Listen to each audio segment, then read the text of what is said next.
When a poet falls in love with you, keep in mind that they've already very carefully crafted an empty life that you somehow still won't fit into. No matter how hard you try to rummage through it, it'll seem as though their brains are an abundance of unsorted files and their bodies disconnected servers. There will be no safety net to catch the mangled wires that try so desperately to connect to you but can't seem to reach. Realize they create a quiet chaos. The day a poet falls in love with you is the day you must know that they cry a lot.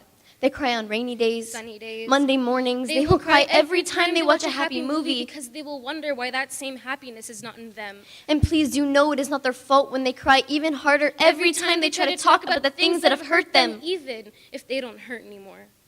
When you fall in love with a poet, keep in mind that it will feel like loving opposites in the same person. It'll be like loving both the storm and the sun, the heat and the cold, the shy but the bold. The love won't be easy, not like the kind you just fall back into like children tumbling back onto a trampoline. Being in love with them will give you a reason to fear the fall. Because you never know if you'll be caught and bounce right back up. And trust me, the exhilaration of the fall will not be fun.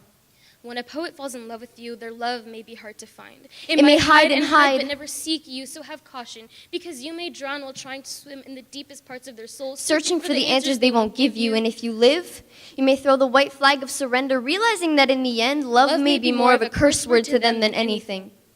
When you fall in love with a poet, learn how to deal with complete stubbornness. Acknowledge that they'll need a constant reassurance of your love. And if you can't give that, do not leave them under the impression that your feelings are solely for them. Do not leave them obsessing over the storybook love they keep writing about just so you can up and go. Because not only the sharp pain of their loneliness will strike like a toothache, yours will too.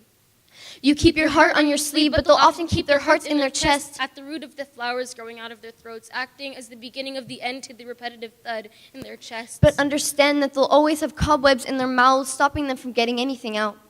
They won't tell you, but they'll want you to be happy, even if being so doesn't include them. You'll seek happiness in all the wrong places, then wonder why you're not seeing it in them. They can't even see it in themselves.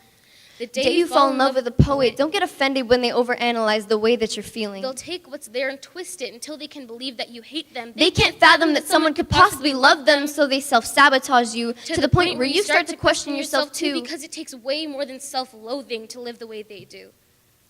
When you fall in love with a poet, they'll find themselves longing for things that you cannot physically give to them. No matter how much of yourself you give to them, it will never compare to the ink they use to drown themselves in. And you'll be left to deal with the pages of unfulfilled promises the day that poet falls out of love with you.